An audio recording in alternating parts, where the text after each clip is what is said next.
So good afternoon sir. So kung din ako system which is personal expense tracker.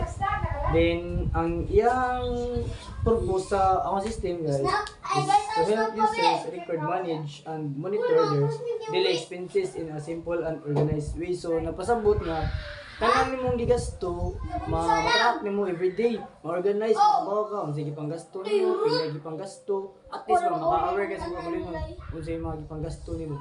Then ang target audience na ko ani is group of people who will most benefit on the system. Dili ra ako, dili ra ito ang alis tanan tao maka-benefit ani. Mostly ang mga gastador like para na ako estudyante. Then ipusa.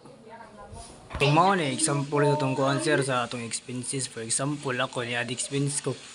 Ipalit akong gasto kay kaning weekly food expense. Then matrack na ko pila amount ako nagasto, di ba? 1/4. Then pag other day ani expenses ko. Clothes. Clothes akong gipang gasto. Then mo to ang amount, track na ko ang amount pila nagasto na ko so 3/4.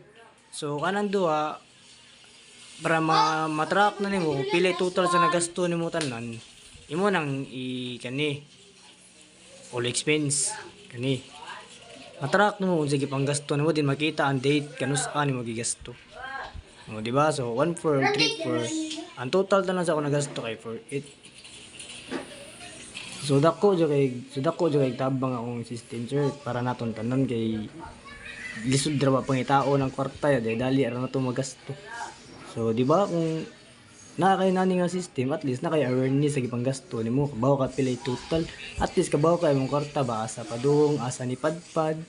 Di ba? Bisag ako si Ray kung naibaligyan na ni system, paliton jud ni si Ray, ako i-buyer si Ray.